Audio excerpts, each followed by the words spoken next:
Shalom Elohim, haleluya, puji nama Tuhan. Semangat pagi Bapak Ibu Saudara yang dikasihi Tuhan kita Yesus Kristus.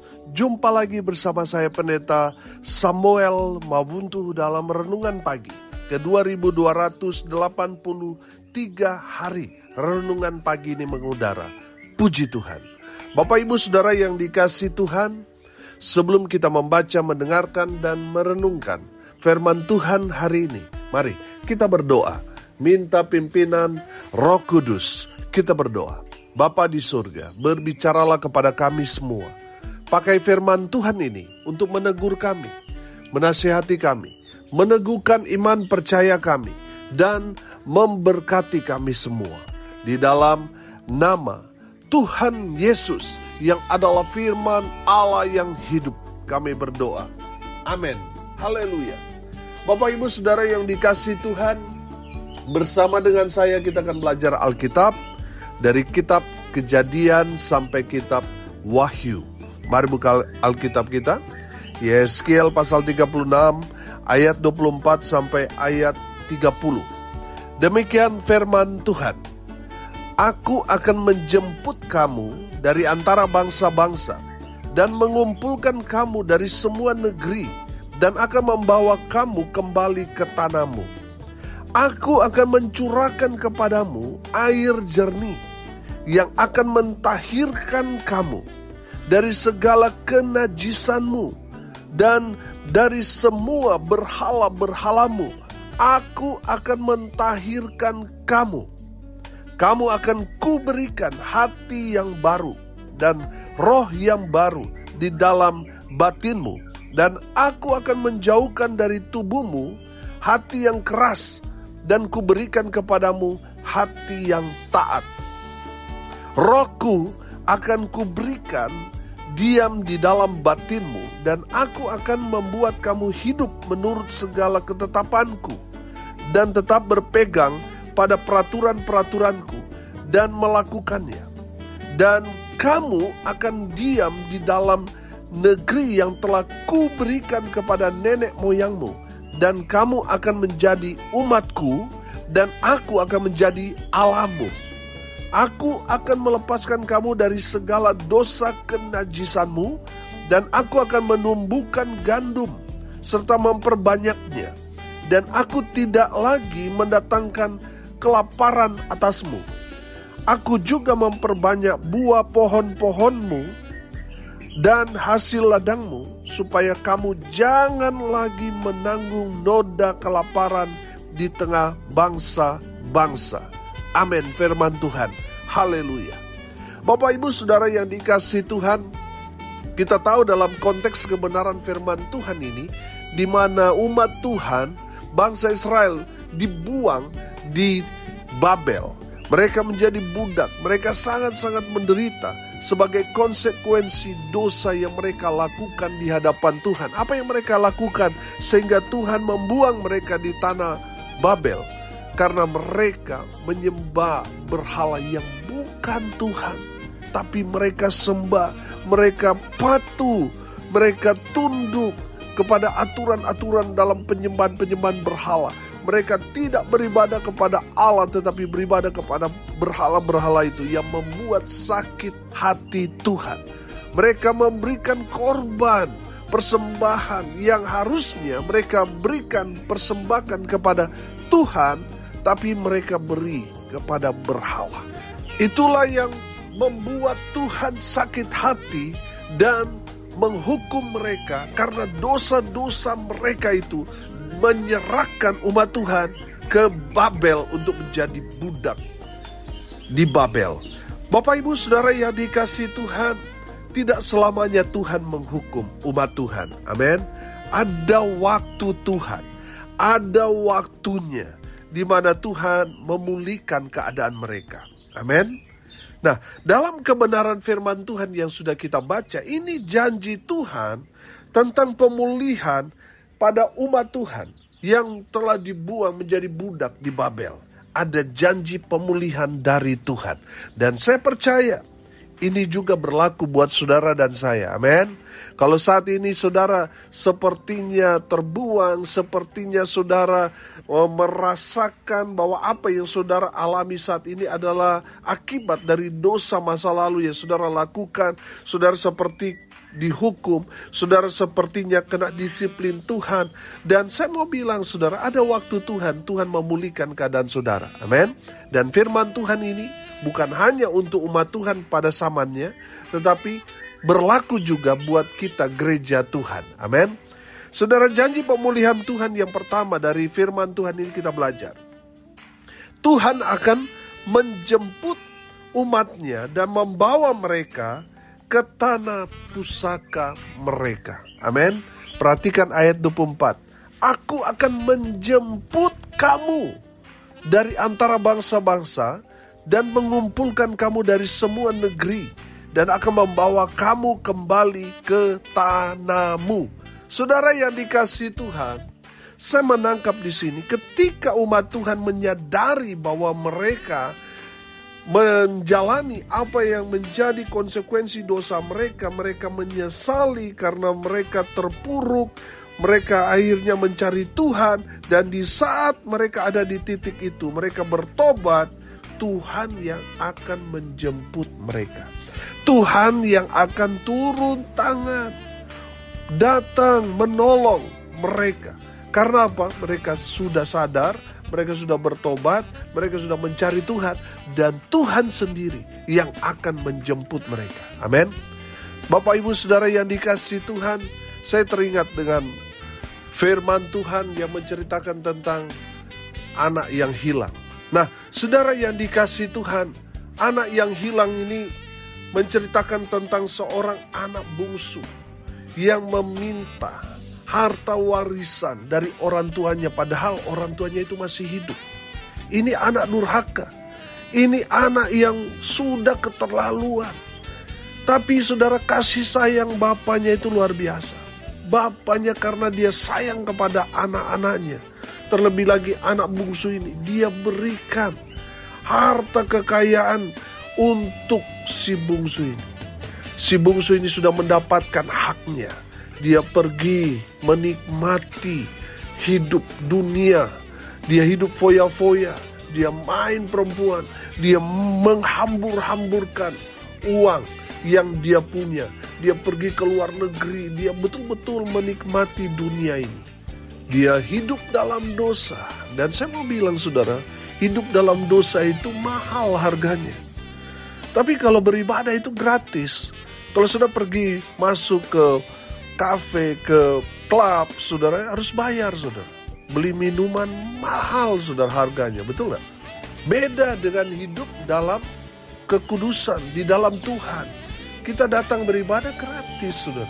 Berdoa gratis, belajar firman Tuhan, kita sendiri merenungkan firman Tuhan gratis, saudara. Beda dengan hidup duniawi, mahal. Makanya uangnya yang begitu banyak itu, karena dia terus menghambur-hamburkan uang, hidup foya-foya, akhirnya habislah uang dari anak bungsu ini. Dia jadi gembel, dia melamar kerja tapi gak ada keahlian apapun selain keahlian menghabiskan uang. Dia tidak diterima kerja di mana-mana. Dan dia memaksa diri untuk mempertahankan hidupnya, dia cari kerja.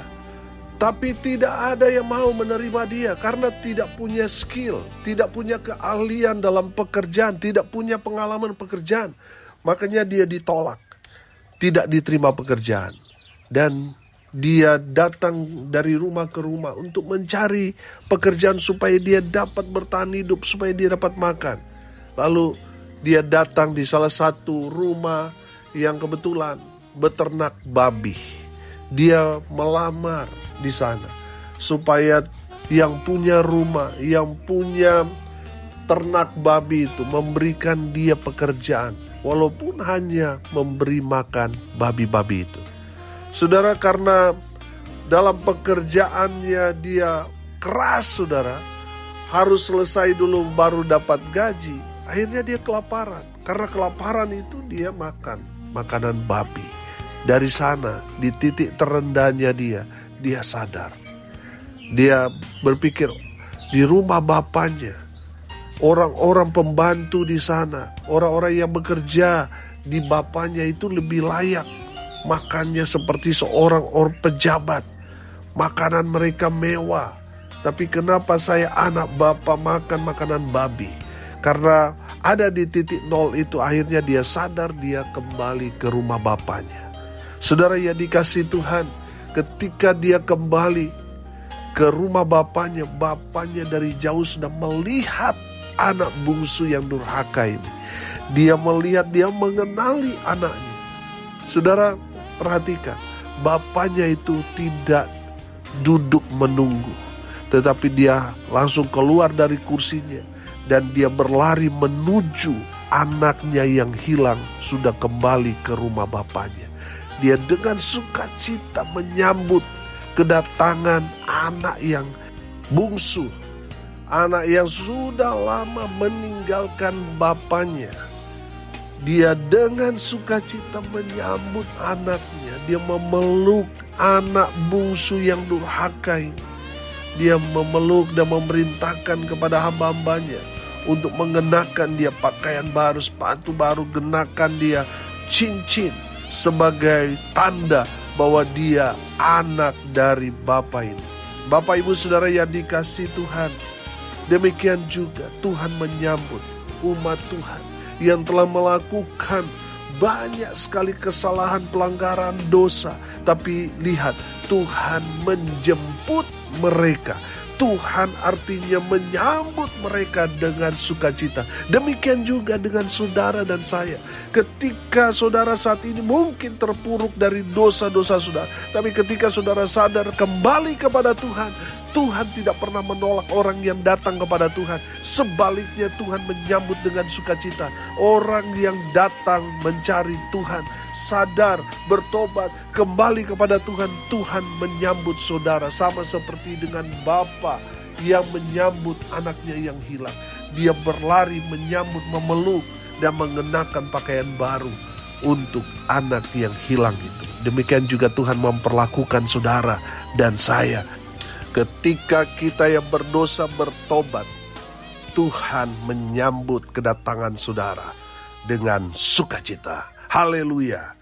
Janji pemulihan Tuhan yang kedua, Tuhan akan menguduskan, mentahirkan mereka dari kenajisan mereka. Ayat 25, perhatikan. Aku akan mencurahkan kepadamu air jernih yang akan mentahirkan kamu dari segala kenajisanmu dan dari semua berhala-berhalamu. Aku akan mentahirkan kamu. Haleluya. Bapak Ibu Saudara yang dikasihi Tuhan, kalau kita melihat perjalanan bangsa Israel, mereka melakukan dosa yang sangat-sangat fatal yang membuat Tuhan mendatangkan murka kepada mereka karena dosa-dosa yang mereka lakukan. Tapi firman Tuhan ini berkata bahwa Tuhan akan menguduskan mereka. Tuhan akan memberikan mereka air jernih yang akan membersihkan umat Tuhan dari segala dosa-dosa kenajisan. Dosa-dosa najis itu dosa yang menempel, saudara. Makanya saudara, kalau orang najis, mereka harus berteriak, najis, najis, supaya apa? Supaya tidak ada yang bersentuhan dengan dia. Ketika ada orang yang bersentuhan dengan orang najis, orang yang bersentuhan tadi juga ikut najis.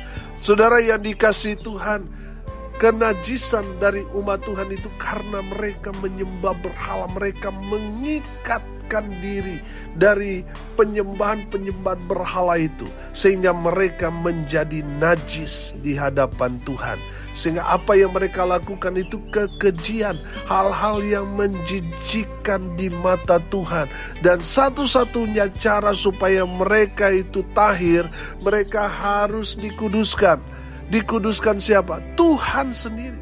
Saudara, Tuhan akan mencurahkan air jernih yang artinya menguduskan, membersihkan umat Tuhan dari dosa-dosa kenajisan.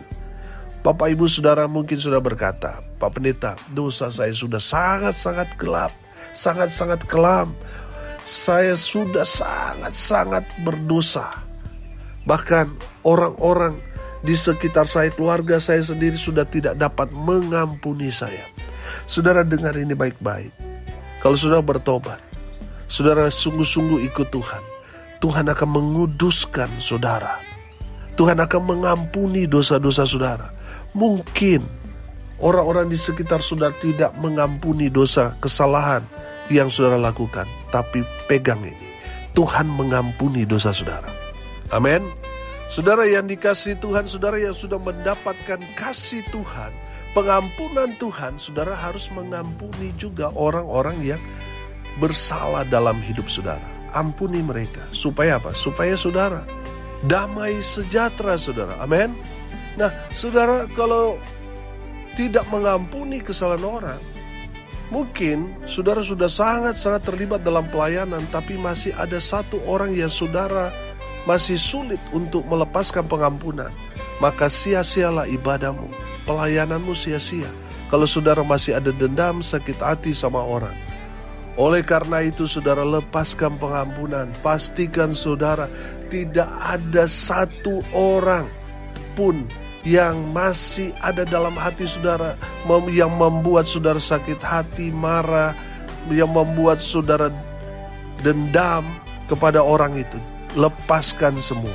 Kalau orang itu masih hidup, saudara punya kontak, hubungi dia, katakan, aku mengampuni kamu karena Yesus sudah mengampuni saya. Katakan kepada orang itu. Supaya apa, saudara? Supaya terjadi pemberesan diri, hati saudara benar-benar dikuduskan. Amin. Nah, saudara yang dikasihi Tuhan, Tuhan akan menguduskan, mentahirkan saudara dari dosa-dosa kenajisan. Yang ketiga, saudara, janji pemulihan Tuhan buat umat Tuhan. Tuhan akan memberi mereka hati yang baru. Perhatikan ayat 26. Kamu akan kuberikan hati yang baru. Haleluya. Saudara yang dikasihi Tuhan, saya percaya kalau kita dipulihkan, kita akan memiliki hati yang baru. Yang tadinya hatinya keras, sekarang lemah lembut. Amin. Kalau dulu senggol bacok, sekarang sabar. Amin. Kalau dulu kepala batu, sekarang hatinya taat. Amin. Nah, saudara yang dikasihi Tuhan, hati-hati kalau kita mengaku kita sudah jadi orang Kristen sejati, sudah hidup dalam pertobatan, tapi kita masih keras hati. Kita masih kepala batu. Itu menandakan bahwa kita tidak mau diubahkan. Saya percaya, saudara, kalau kita bertobat, pasti hidup kita itu diubahkan. Amin. Banyak orang kan bertobat, habis itu kembali lagi ke lumpur, ke kubangan itu, betul gak? Saudara yang dikasihi Tuhan, Tuhan mau saudara sudah mendapat pengampunan, saudara menjadi orang-orang yang hidup baru, yang memiliki hati yang baru. Sehingga orang dapat melihat ada perubahan hidup yang luar biasa terjadi dalam hidup saudara. Jangan sampai, ya sama aja Pak Pendeta. Dulu sekarang ya sama aja. Dulu ya mungkin dia gak ke gereja, sekarang mungkin dia rajin ke gereja, tapi kelakuannya sama aja. Mulutnya masih ember, suka maki, mulutnya tidak jadi berkat dan sebagainya. Sama aja Pak Pendeta. Bapak Ibu Saudara yang dikasihi Tuhan, saya percaya kalau kita berubah, bertobat, maka Tuhan akan memberi kita hati yang baru. Hidup kita pasti berubah. Amin. Yang tadinya keras, sekarang lemah lembut. Yang tadinya kepala batu, sekarang taat. Itu bukti bahwa Tuhan sudah memberi saudara sesuatu yang baru. Dan kita meresponnya, menjadi manusia yang baru, kita berubah. Amin. Yang keempat, saudara, janji pemulihan Tuhan. Tuhan akan memberi mereka Roh Kudus, Rohnya Tuhan. Haleluya. Bapak Ibu Saudara, perhatikan ayat 27. Rohku akan kuberikan diam di dalam batinmu, dan aku akan membuat kamu hidup menurut segala ketetapanku, dan tetap berpegang pada peraturan-peraturanku, dan melakukannya. Haleluya. Bapak Ibu Saudara yang dikasihi Tuhan, saya percaya pekerjaan Roh Kudus itu teratur. Amin. Kalau tadinya kita hidup kacau karena kita belum dipenuhi Roh Kudus, saudara, kita masih hidup ngawur. Tapi setelah kita menerima Tuhan Yesus, Roh Kudus ada di dalam diri kita, pasti hidup kita itu teratur. Amin. Pasti hidup kita itu disiplin. Pasti hidup kita melakukan apa yang benar seturut dengan kebenaran firman. Amin. Saya percaya saudara, kalau kita mengaku orang Kristen tapi kalau hidup kita kacau-kacau saudara, masih suka ribut, masih melakukan hal-hal yang tidak berkenan di hadapan Tuhan, saya mau bilang, yang ada di dalam dirinya bukan Roh Kudus tapi roh halus saudara. Bapak Ibu Saudara, saya percaya kalau kita membuka diri untuk pekerjaan Roh Kudus, maka Roh Kudus itu akan beracara, saling melengkapi dalam pelayanan, dan tidak mencederai satu dengan yang lain, tapi saling support, saling mendukung. Amin.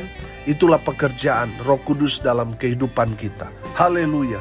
Bapak Ibu Saudara yang dikasihi Tuhan, kalau saudara mengaku, oh saya dipenuhi Roh Kudus, tetapi saudara benci dengan gereja karena itu bukan sinode saya, itu menandakan saudara tidak terkonek dengan Roh Kudus. Saya percaya saudara, kalau Roh Kudus yang terhubung satu dengan yang lain, yang dia lihat itu tubuh Kristus, bukan persaingan saudara, bukan cara-cara kotor menjatuhkan hamba Tuhan satu dengan yang lain dan sebagainya. Saya mau bilang saudara, itu bukan pekerjaan Roh Kudus tapi pekerjaan roh iblis.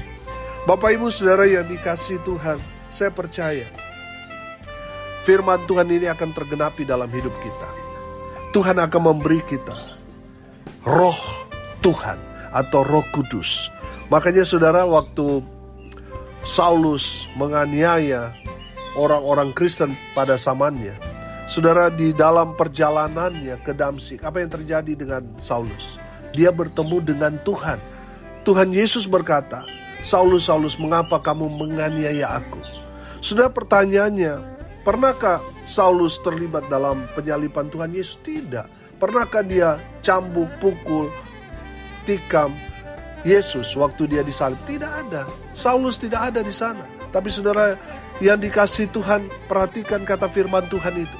Saulus, Saulus, kenapa kamu menganiaya aku? Saudara yang dikasihi Tuhan, dengar ini baik-baik. Apa yang dilakukan Saulus? Menganiaya orang-orang Kristen di zaman itu. Artinya di saat dia menganiaya orang Kristen, Saulus sama seperti menganiaya Tuhan Yesus. Kenapa? Karena di dalam hati orang-orang Kristen pada saat itu ada Roh Kudus. Jadi ketika Saulus menganiaya orang Kristen, sama dia melakukannya kepada Yesus. Jadi kalau saudara dihina, saudara dianiaya karena iman saudara kepada Tuhan Yesus, orang-orang yang menganiaya saudara, orang-orang yang menghina saudara, mereka melakukannya kepada Yesus. Dan satu hari nanti mereka akan jadi sama seperti Saulus. Amin. Bapak Ibu Saudara yang dikasihi Tuhan, janji pemulihan Tuhan yang keempat tadi, Tuhan akan memberi mereka Roh Kudus. Haleluya. Yang terakhir, janji pemulihan Tuhan kepada umat Tuhan. Yang terakhir, yang kelima, Tuhan akan memberkati hasil tanah mereka. Ayat 30, aku juga memperbanyak buah pohon-pohonanmu dan hasil ladangmu, supaya kamu jangan lagi menanggung noda kelaparan di tengah bangsa-bangsa. Yang kelima, saudara, Tuhan akan memberkati apa yang kita kerjakan. Dalam konteks itu ya hasil tanah ladang. Dalam konteks sekarang bisa saja dalam pekerjaan saudara di kantor, di rumah, di sawah, di ladang. Apa yang sudah kerjakan, lakukan, Tuhan Yesus akan berkati. Amin. Hari ini kita belajar janji pemulihan Tuhan kepada umat Tuhan. Yang pertama, Tuhan akan menjemput Israel, umat Tuhan, dan membawa mereka ke tanah pusaka mereka. Yang kedua, Tuhan akan menguduskan mereka dari dosa-dosa mereka. Yang ketiga, Tuhan akan memberi mereka hati yang baru. Yang keempat, Tuhan akan memberi mereka rohnya Tuhan, Roh Kudus kepada umat Tuhan. Yang terakhir, Tuhan akan memberkati tanah yang mereka kerjakan. Amin. Mari kita berdoa. Terima kasih Bapa di surga, sudah berbicara kepada kami semua. Berkati semua pendengar dimanapun mereka berada. Tuhan memberkati hidup mereka, rumah tangga, usaha, pekerjaan, pelayanan mereka diberkati, dibuat beruntung, berhasil dalam segala hal. Hamba berdoa biarlah berkat Tuhan dari surga turun memenuhi semua pendengar. Bapak Ibu Saudara yang dikasihi Tuhan, arahkanlah hatimu kepada Tuhan dan terimalah berkat dari Tuhan Yesus. Tuhan memberkati engkau dan melindungi engkau. Tuhan menyinari engkau dengan wajah-Nya dan memberi engkau kasih karunia. Tuhan menghadapkan wajah-Nya kepadamu dan memberi engkau damai sejahtera. Di dalam nama Tuhan Yesus yang adalah firman Allah yang hidup, sumber segala berkat. Bapak Ibu Saudara yang percaya, diberkati Tuhan, katakan amin. Puji Tuhan. Bapak Ibu Saudara yang dikasihi Tuhan, kalau saudara merasa diberkati melalui renungan pagi ini, bagikan juga kepada saudara-saudara yang lain supaya mereka juga diberkati, karena untuk itulah kita dipanggil untuk jadi berkat. Salam kasih dari Bali. Saya Pendeta Samuel Mabuntu. Sampai jumpa besok pagi. Tuhan Yesus memberkati kita semua. Haleluya.